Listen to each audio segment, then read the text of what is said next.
This is the most oppressive boss in Little Nightmares.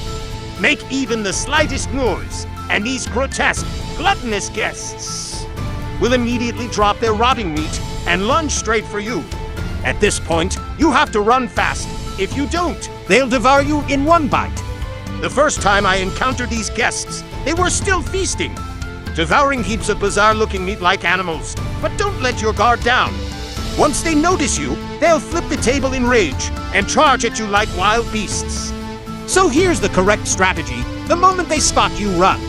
Watch their arm movements closely, keep as much distance as possible. And weave your way around obstacles as you go. Once you make it up this ledge, you're safe at least for now. Later in the game, we need to find the exit and escape this disturbing place. But just when I thought it was over, I returned to that hallway and saw that the grotesque guests were all gone. An empty hallway. I thought I was finally safe.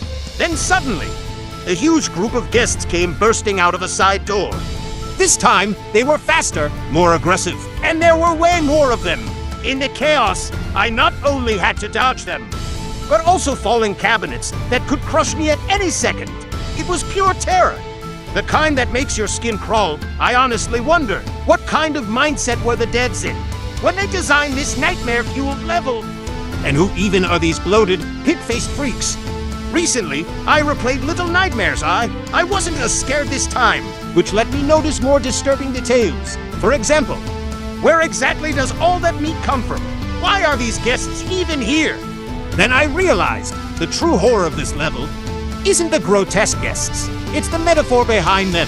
From the very beginning of this chapter, I felt a sense of suffocation. The environment is dark, damp, and littered with discarded crates and trash. Moving forward, we find a mouse caught in a trap.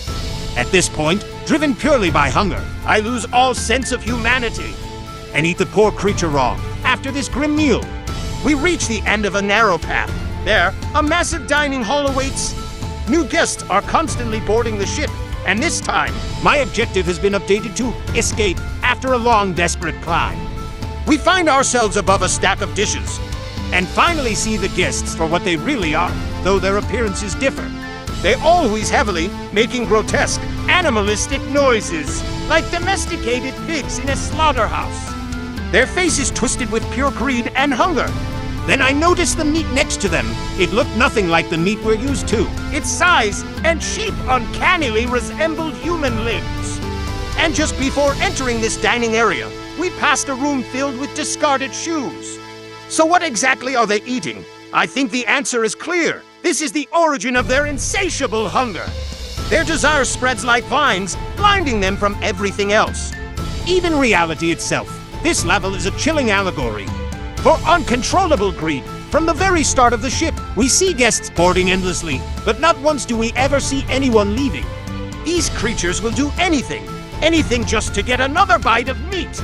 Even if it means their own death, greed has taken over completely. Madness begins to spread. And worst of all, even we are not immune. At first, we were just trying to survive. Eating moldy bread, then fighting rats for rotten scraps. Eventually, we crossed a line, eating a live mouse. But even that's not enough anymore. At the end of this level, we meet a tiny gnome. Those small, timid creatures who've always helped us along the way. This one is holding a sausage, offering it to us with kindness. But what he doesn't know is that this time, I've made a different choice.